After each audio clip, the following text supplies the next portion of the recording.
അഹമ്മദ് ദേവർകോവിൽ പറഞ്ഞത് ജമാഅത്ത് ഇസ്ലാമിയുടെ നോമിനിയാണ് ഫാത്തിമ തെഹ്ലെ എന്നാണ്. അത് അഹമ്മദ് ദേവർകോവിലിനോട് തന്നെ ചോദിച്ച് വ്യക്തത വരുത്തുന്നതാണ് നല്ലത്. ഓരോ പാർട്ടി പറയുന്ന കാര്യങ്ങളും ഇടതുപക്ഷ ജനാധിപത്യ മുന്നണിയുടെ കൺവീനർ വിശദീകരിക്കുന്നത് നടക്കുന്ന കാര്യമാണ്. ഞങ്ങളെ യോജിപ്പെന്താ? ഈ നാടിൻ്റെ കേരളത്തിൻ്റെ പൊതു പ്രശ്നങ്ങളിലുള്ള യോജിപ്പാണ് ഇടതുപക്ഷ ജനാധിപത്യ മുന്നണിയെ ഐക്യപ്പെടുത്തുന്നത്. ഒരു പൊതു നിലപാടാണ്. ആ നിലപാടിൽ ഞങ്ങൾക്ക് ഭിന്നതയില്ല. പക്ഷേ പതിറ്റാണ്ടുകളിൽ നിങ്ങളുടെ ഒപ്പം നിന്നവർക്ക് പോലും അത് മനസ്സിലാവുന്നില്ല. ആർക്കാ മനസ്സിലാക്കുക? നിങ്ങൾ ഒറ്റപ്പെട്ട പ്രശ്നം ഞാൻ പറയുന്നത് അതൊക്കെ കേരളത്തിലെ ചില ഒറ്റപ്പെട്ട പ്രശ്നങ്ങളാണ്. ഇത് ലക്ഷക്കണക്കിന് ആളുകളുടെ ഒരു പാർട്ടിയാണ്. കേരളത്തിൽ ലക്ഷക്കണക്കിന് പാർട്ടി അംഗങ്ങൾ കേരളത്തിലുണ്ട്.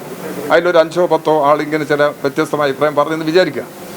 അതാണ് പാർട്ടി നിലപാട് എന്നുള്ളതിൽ വ്യാഖ്യാനിക്കുന്നത് ശരിയാണോ? അതല്ല പാർട്ടി നിലപാട്.